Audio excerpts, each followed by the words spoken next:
Nintendo is changing the way they develop games, and we have already seen it with the first two titles of the Switch 2. In this video, I'll be going over the development cycle for those two games, as well as some official statements from higher up executives in Nintendo to see what this means for the future of the company. But before we do that, I am giving away a $70 eShop gift card. Essentially, all you gotta do is leave a comment on this video and stay subscribed. You can check out the full rules in the description, as well as a sheet to ensure legitimacy of me tracking comments. Basically, what I'm talking about is the overall development for Nintendo Switch 2 games, because it seems like Mario Kart World supposedly took 8 years and was supposed to be for the Switch 1. This is actually directly from a developer Q&A saying, when we were developing for the Nintendo Switch system, it was difficult for us to incorporate everything we wanted.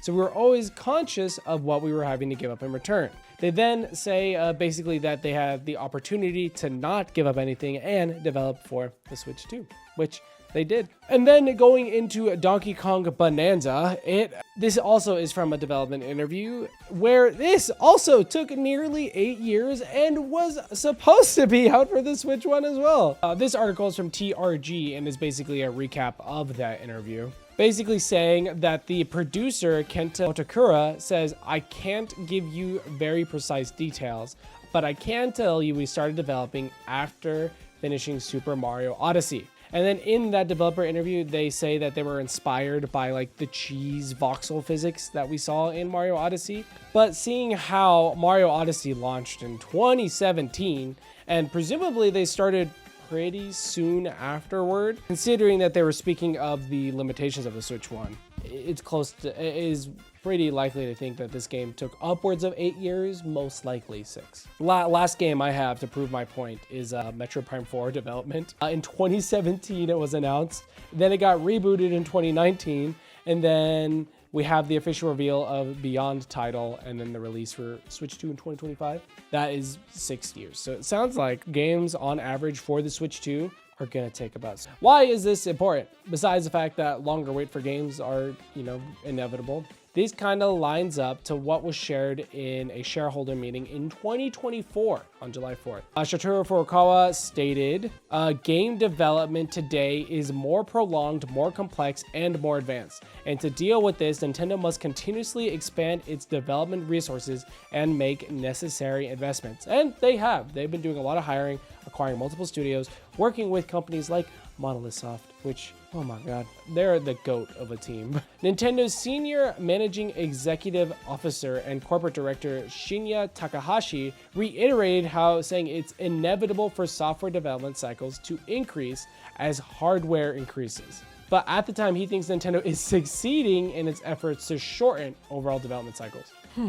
That was back in 2024. But as of recently, in 2025, those same people in the different investors meeting, July 7th, almost a year later, got asked this question. It says, "I'm concerned that an improved performance of the Nintendo Switch 2 would lead to higher game development costs, which in turn result in higher software prices and ultimately decrease in the gaming population. What measures are you considering to address this?" Mr. Furukawa says, "Recent game software development has become larger in scale and longer in duration, resulting in higher development costs. The game business has always been high-risk business, and we recognize the rising development costs and increasing that risk. Our development teams are devising various ways to maintain our traditional approach to creating games amidst the increasing scale and development. We also believe it is possible to develop game software with shorter development periods that still offers consumers a sense of novelty."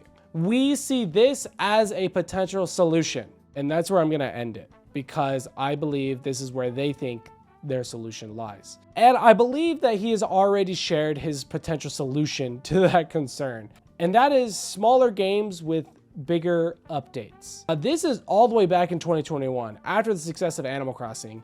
They did an interview with the Japanese publication Nikkei, where Furukawa directly explains that he wants games to have a longer lifespan, and the way to do that is to drip feed content. He says, it's true that our recent growth has stemmed from the need for people to stay at home. As games with long lifespans like Animal Crossing become more accepted, we believe this will have a significant impact on future development. We want to provide games that allow communication between friends and families. I want to focus on that first part of the quote.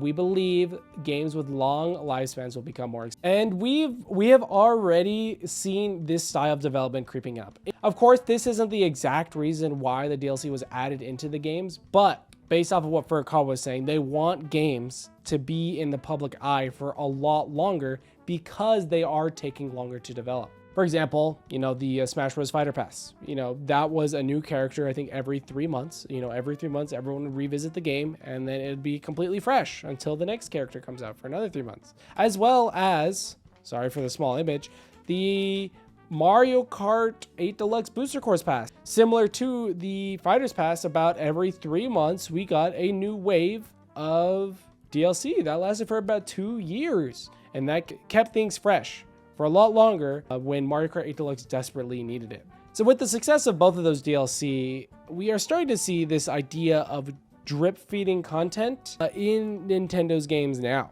even with the Switch 2. Like Mario Kart World, where we're kind of assuming that we're going to get more content. This is all speculation, but DK only having one costume as well as Pauline only having one costume, we can assume with the next Direct, we'll get drip fed some content via more costumes and that they might persist throughout the game's lifespan to maybe keep it, in the public eyes a lot longer. I just wanted to add those quotes together. This quote in an investors meeting a year ago, as well as the one that happened just recently, because it definitely seems like Nintendo is aiming for a more of a live service style content. Of course, the games are going to be paid. They're not going to be free, but we're probably going to have a base game at launch and then getting drip fed additional content afterward to kind of keep it alive. Whether you like that version of content or not, it looks like it could be happening. And I hope it happens in the good timeline where they don't release an unfinished product. And the stuff that we get after the game comes out actually feels like it's a decent addition that is more on top of whatever is great. Last thing I want to note is the pricing of Switch games, because I could hear all of you guys saying, what about Donkey Kong Bonanza? And I don't believe Donkey Kong Bonanza is going to get any more content, but that's because it was priced accordingly. I have this video almost like 2 months back talking about the formula for Nintendo Switch's pricing. If you guys haven't watched that, watch in the top right corner. But here I go about what it basically means for a game to be $70 and a game to be $80. And for a game to be $70, I believe it means that there isn't going to get any more content. With a game to be $80, it's going to get more content throughout the life cycle of the game. But that is just a theory, and it's something I wanted to add closer to the end of this video. But let me know what you guys think in the comment section down below. Don't forget to stay subscribed because I've been doing daily Nintendo content. And yeah, am I crazy or might I be onto something? Anyways, I'm Captain F1, and I'll see you guys tomorrow. Goodbye.